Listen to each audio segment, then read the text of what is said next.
हर देश का कल्चर और संस्कृति अपने आप में अलग होती है, लेकिन चीन के रीति रिवाज और वहाँ के लोगों की रोजमर्रा की आदतें पूरी दुनिया को अजीबोगरीब लग सकती हैं। लेकिन वहाँ के लोगों के लिए रोज ऐसी चीजें करना आम बात है। यहाँ के लोगों का व्यवहार भी कुछ अलग ही होता है। आप अगर वहाँ के लोगों से रास्ते के बारे में पूछ ले तो आसानी से यहाँ के लोग आपकी मदद नहीं करेंगे। ऐसे ही कुछ चीन से जुड़े फैक्ट्स जानकर आप सच में आज हैरान रह जाएंगे। इसे और भी मजेदार बनाने के लिए मैं आपको चैलेंज देना चाहती हूँ। इस वीडियो से पहले ही आप इनमें से चाइना के बारे में कितने फैक्ट्स को जानते थे? Share your result in the comment section and subscribe the channel.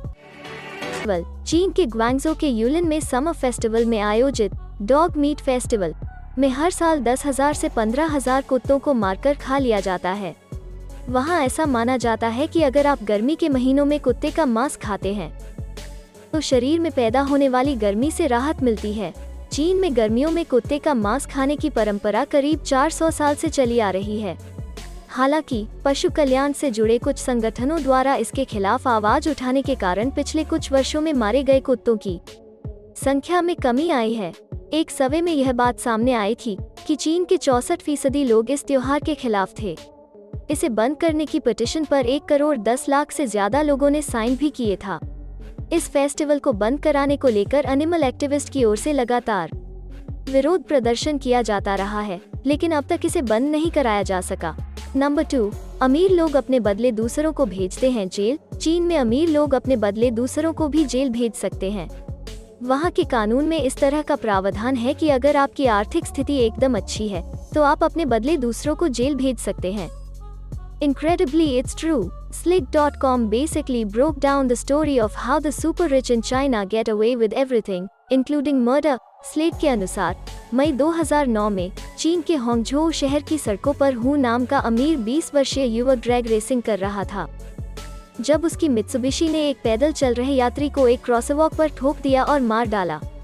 हालांकि हु को 3 साल की जेल की सजा मिली, लेकिन आरोप था कि अदालत में पेश होने वाला और 3 साल की सजा काटने वाला व्यक्ति हु नहीं, बल्कि एक हायर्ड बॉडी डबल था। चीन में यह प्रथा इतनी आम है कि इसके लिए एक शब्द भी है, डिंग जुई या टी शेन, जिसका अर्थ है substitute criminal. A substitute criminal can be hired for as little as $31 of jail time सर्व।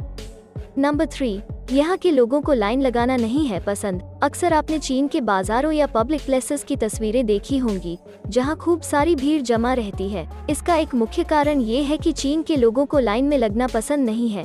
वे इस मामले में बेहद ज्यादा सिस्टमैटिक नहीं होते। इसके पीछे वजह यही है कि यहाँ का हर आदमी दूसरों के सामने खुद को खास दिखाना चाहता है। चीन में लोग एक दूसरे की परेशानी भी नहीं समझते हैं। यहाँ हर कोई ड्रेंच्ड रेस में रहता है। यही वजह है कि यहाँ लोगों को किसी भी तरह की लाइन में लगना पसंद नहीं। नंबर 4, महिलाओं की तुलना में 30-40 मिलियन से अधिक चीनी पुरुष हैं। यह एक बड़ी समस्या है जिसका सामना चीन पिछले दशकों से कर रहा है, जिसका कारण है चाइना की 1 चाइल्ड पॉलिसी। चीन की नेशनल पॉपुलेशन सेंसस से पता चला है कि देश में महिलाओं की तुलना में 30 मिलियन अधिक पुरुष हैं।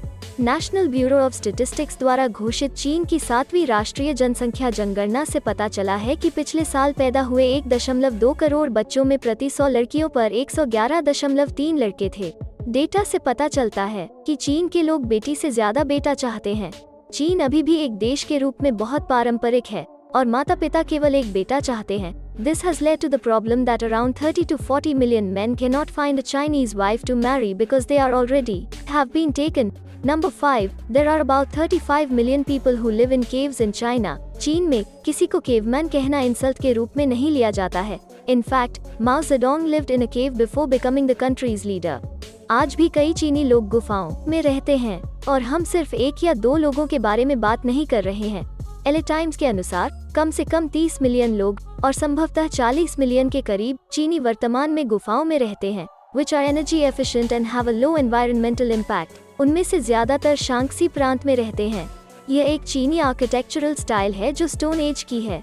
कुछ चीनी गुफाएं पीढ़ियों से चली आ रही हैं और उनमें अक्सर प्लम्बिंग, बिजली और फोन सर्विस जैसी आधुनिक सुविधाएं होती हैं।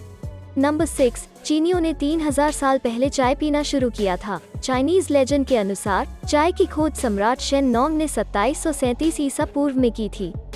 चाय सिल्क रोड के माध्यम से पश्चिम में पेश किए गए सबसे इम्पोर्टेंट प्रोडक्ट्स में से एक थी। लोगों ने गहने, ड्राइड हर्ब्स और मसालों के बदले चाय का एक्सचेंज किया। चाय ने पश्चिम और चीन के बीच कल्चरल एक्सचेंज में इम्पोर्टेंट रोल निभाया। टी हाउस रोड तिब्बत और सिचुआन यूनान के बीच एक व्यापार मार्ग था। चाय, स्पेशली ग्रीन टी पीने का एक लंबा इतिहास रहा है। चीन की चाय संस्कृति साहित्य, कला और फिलॉसफी से जुड़ी है। युवा पीढ़ी द्वारा पुरानी पीढ़ियों को एक कप चाय देना चीन में बड़ों का सम्मान करने का एक तरीका है। चीनी विवाह समारोह में जोड़े अपने माता पिता और परिवार के बड़े सदस्यों को चाय परोसते हैं। रात के खाने से पहले या बाद में चाय पीना चीन में दोस्तों या रिश्तेदारों के साथ मेल जोल करने की एक पारंपरिक प्रथा है। Number 7, the Chinese new year celebration lasts for 15 days. Chinese new year, जिसे लूनर न्यू ईयर भी कहा जाता है, चीन और दुनिया भर के चीनी चाइनीज कम्युनिटीज में एनुअल 15 डे फेस्टिवल है जो पश्चिमी कैलेंडर के अनुसार 21 जनवरी और 20 फरवरी के बीच होने वाले अमावस्या से शुरू होता है। उत्सव अगले पूर्णिमा तक चलता है। इस साल चाइनीज न्यू ईयर मंगलवार 1 फरवरी 2022 को कई देशों में मनाया जाएगा। The holiday is sometimes called the Lunar New Year because the dates of celebration follow the phases of the moon. 1990 के दशक के मध्य से चीन में लोगों को चाइनीज न्यू ईयर के दौरान लगातार 7 दिन काम से छुट्टी दी जाती है। विश्राम के इस सप्ताह को स्प्रिंग फेस्टिवल भी कहा जाता है। चीनी नव वर्ष की उत्पत्ति पौराणिक कथाओं में डूबी हुई है। एक लेजेंड यह है कि हजारों साल पहले नियान नाम का एक राक्षस हर साल की शुरुआत में विलेजेस पर हमला करता था। राक्षस तेज आवाज, तेज रोशनी और लाल रंग से डरता था, इसलिए उन चीजों का इस्तेमाल राक्षस को भगाने के लिए किया जाता था। इसलिए नए साल की शुरुआत करने के लिए उत्सव में अक्सर पटाखे, आतिशबाजी और लाल कपड़े और डेकोरेशंस शामिल होते हैं। Number 8, China has the world's longest sea crossing bridge. चीन के पर्ल रिवर डेल्टा के केंद्र में हाल ही में पूरा किया गया एक आकर्षक इंजीनियरिंग उपलब्धि हांगकांग जुहाई मकाओ ब्रिज टनल है, जो कुल 55 किलोमीटर के साथ दुनिया के सबसे लंबे सी क्रॉसिंग ब्रिज होने का दावा करता है। HZMB ने लोकल लैंडस्केप को बदल दिया है, with the tiny ferry from Tayo, a Hong Kong fishing village where many of the houses are perched on stilts in the water. चीन की ओर से दिसंबर 2009 में और दिसंबर 2011 में हांगकांग की ओर से सिस्टम पर काम शुरू हुआ, तो यह निर्माण के 9 वर्षों के बाद था कि HZMB ब्रिज टनल सिस्टम अंततः 24 अक्टूबर 2018 को जनता के लिए खोला गया था। भूकंप और आंधी का सामना करने के लिए डिजाइन किया गया। HZMB की कुल लागत 18.8 अरब अमेरिकी डॉलर है। ये ब्रिज 120 वर्षों तक चलने की उम्मीद है।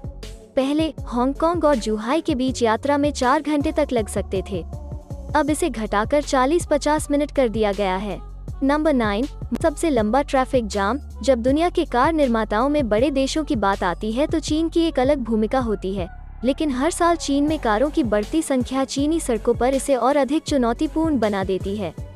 इतिहास में सबसे यादगार ट्रैफिक जाम में से एक 14 अगस्त 2010 को चीन की सड़कों पर हुआ था, जो चीन की राजधानी बीजिंग में बीजिंग तिब्बत एक्सप्रेसवे पर लगा था। यह जाम इसलिए लगा था क्योंकि जो ट्रक निर्माण सामग्री को ले जा रहे थे, उन्होंने बीजिंग से बाहर निकलने का रास्ता रोक दिया था, जिसके चलते बीजिंग में दुनिया का सबसे बड़ा ट्रैफिक जाम लग गया, जिसकी लंबाई 62 मील यानी 100 किलोमीटर थी और इस जाम को क्लियर करने में 12 दिन लगे। इस जाम में कई ऐसी घटनाएं भी हुई जो शर्मनाक हैं, जैसे रात में कुछ वाहन चालकों को लूट लिया गया, वहीं एक व्यक्ति को चाकू भी मारा गया है।